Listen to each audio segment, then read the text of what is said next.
Mr. President, a few minutes ago, I had the opportunity to pay my respects to U.S. Capitol Police Officer Brian Sicknick, who lies in honor right now in the Capitol Rotunda. By all accounts, Brian Sicknick decided early on that he wanted to be a police officer. He joined the National Guard as a way to achieve this, serving our country for 6 years before finally joining the Capitol Police in 2008. And on January 6, 2021, he joined his fellow police officers to defend the Capitol from invasion by a violent mob. He was attacked by the invaders, pepper sprayed twice, and reportedly hit in the head with a fire extinguisher. He later collapsed at his office as a result of his injuries and was transported to the hospital, where he died the next day. Mr. President, while reading accounts of Officer Sicknick's death, I was particularly struck by reports that he returned to his division office after the day that he had had. A lot of us, after having been pepper sprayed twice and hit on the head, would probably have made a beeline for the hospital or for home. Even if, like Officer Sicknick, we weren't aware of just how badly we'd been injured, I'm not sure we would have returned to the office. But Officer Sicknick did. His family noted that Officer Sicknick had, and I quote, an incredible work ethic. He was very serious about showing up to work on time and refused to call out sick unless absolutely necessary, end quote. Well, Mr. President, we saw that dedication on January 6th. His first thought was not of his injuries, but of the job that he was committed to. Mr. President, we are the beneficiaries of the service and dedication of men and women like Brian Sicknick.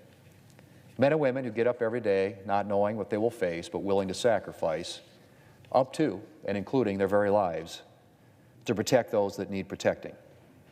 Mr. President, in the Gospel of John, Jesus tells his disciples, "Greater love hath no man than this, that a man lay down his life for his friends."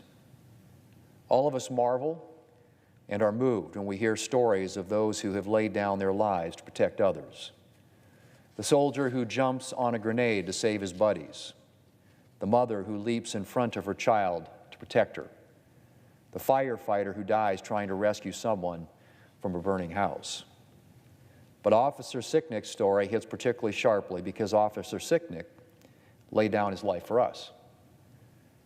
He died for us. He died for me. For every senator in this chamber and for every representative, for every staff member, for every cafeteria worker and maintenance worker and administrative worker in the Capitol complex. We were in danger, and he stepped forward to protect us, and he died for us. Greater love hath no man than this. Mr. President, there is no repaying such a sacrifice. There is no earning it. We can only honor it and try to live our lives in such a way as to be worthy of it.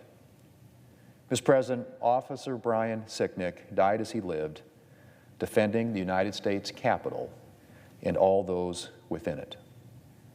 My thoughts and prayers are with Officer Sicknick's family and with all those who loved him as they mourn the life of this brave man. Hey, did you know we have a video podcast called WJ Live? The Western Journal's mission is to equip readers with the truth.